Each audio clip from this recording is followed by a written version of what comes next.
সাহাবীদের সম্পর্কে খলিফা ওমর ইবনে আব্দুল আজিজকে একবার এক ব্যক্তি প্রশ্ন করেছিলেন, আমার মনে হয় আপনার মর্যাদা সাহাবীদের থেকে বেশি হয়ে গিয়েছে। খলিফা ওমর ইবনে আব্দুল আজিজ হাতের মধ্যে লাঠি ছিল, আঘাত করে বললেন, রে আমার খলিফা রে, আমার ছাত্র শোনো, তুমি বলছো আমার মর্যাদা সাহাবীদের থেকে বেশি হয়ে গিয়েছে, কসমিন কালো সম্ভব নয়। আমার মর্যাদা নবীর সাহাবীদের থেকে বেশি হবে না, হয় নাই। এরপর খলিফা ওমর ইবনে আব্দুল আজিজ বললেন, আমার মর্যাদা এই পরিমাণ, রাসূলুল্লাহ সাল্লাল্লাহু আলাইহি ওয়াসাল্লামের সকল নিম্নমানের সাহাবী ছিলেন হযরতে ওয়াহশী। হযরতে ওয়াহশী যেই গোড়ায় চলতেন, হযরতে ওয়াহশী যেই গোড়া দিয়ে চলতেন, সেই গোড়ার নিচে, পায়ের নিচে যেই বালুকণা পড়তো, সেই বালুকণার সমানও আমি ওমর ইবনে আব্দুল আজিজ হতে পারি না। সুবহানাল্লাহ।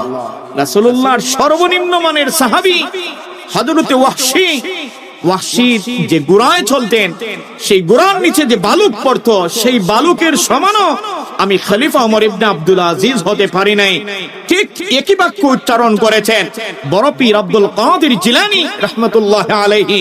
উনিও ঠিক এইভাবেই বলেছিলেন, আমি আব্দুল কাদের জিলানী রাসূলুল্লাহর সাহাবী, সর্বনিম্ন মানের সাহাবী, যে রাস্তা দিয়ে হাঁটতেন, যে বালুকণা তাদের পায়ের নিচে পড়তো, এই বালুকণার সমানও আমি আব্দুল কাদের হতে পারি নাই। সুবহানাল্লাহ বলেন, সুবহানাল্লাহ। সাহাবীদের মর্যাদা এই পরিমাণ, সুবহানাল্লাহ।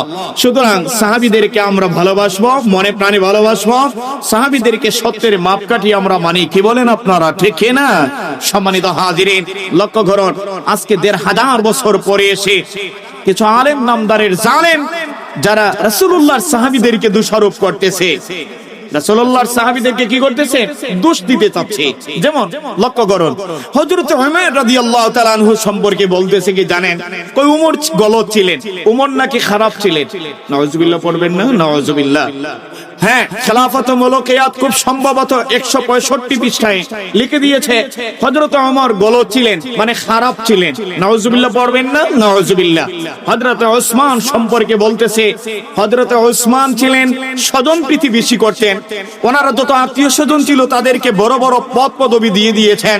অর্থাৎ সাহাবীদের রাসূলুল্লাহ ২ কলিজার টুকরা মেয়ে তার হাতে রাসূলুল্লাহ তুলে দিয়েছেন। ২ জন মেয়ে বিয়ে করেছেন হযরত ওসমান। ওসমানকে রাসূল বলেছেন, ওসমান যিন নূরাইন, ২টা নূরের অধিকারী। সুবহানাল্লাহ পড়বেন না, সুবহানাল্লাহ। রাসূলুল্লাহ সাল্লাল্লাহু আলাইহি ওয়াসাল্লামের আপন ২ মেয়েকে রাসূলুল্লাহ নূর বললেন, আর বললেন এই ২টা নূরের অধিকারী এক ওসমান হয়ে গিয়েছে। সুবহানাল্লাহ। কারণ রাসূলুল্লাহ সাল্লাল্লাহু আলাইহি ওয়াসাল্লাম এক মেয়ে বিয়ের ইন্তেকালের পরে আরো এক মেয়েকেও রাসূলুল্লাহ সাল্লাল্লাহু আলাইহি ওয়াসাল্লাম ওসমানের হাতে দিয়েছিলেন, বিবাহ দিয়েছিলেন। সুবহানাল্লাহ বলেন, সুবহানাল্লাহ। সম্মানিত শুনে লক্ষ্য করুন, হযরত ওমর কে বলছে গলত, অথচ ওমর কে ছিলেন আপনারা অবশ্যই জানেন, অবগত। ওমর সম্পর্কে নতুন করে কিছু বলার নয়। হযরত ওমর ইসলাম ধর্ম গ্রহণ করার পর হযরত ওমর বলেছিলেন, ইয়া রাসূলুল্লাহ, ইয়া হাবিবাল্লাহ, নবী গো, আজ থেকে লুকিয়ে আযান নয়, লুকিয়ে নামাজ নয়, লুকিয়ে ইমামতি নয়, ইয়া রাসূলুল্লাহ, ইয়া হাবিবাল্লাহ, নবী গো, আমি ওমর ইসলাম ধর্মে দীক্ষিত হয়েছি, আজ থেকে আর কিছুই লুকিয়ে করতে হবে না। আজ থেকে প্রকাশ্য আযান হবে, প্রকাশ্য ইসলাম প্রচার হবে, প্রকাশ্য নামাজ হবে। দেখি মদিনার আরবের কোন কাফের আছে বাধা দেয়, ইয়া রাসূলুল্লাহ, কাফেরদের মোকাবেলা করার জন্য আমি একা ওমর যথেষ্ট।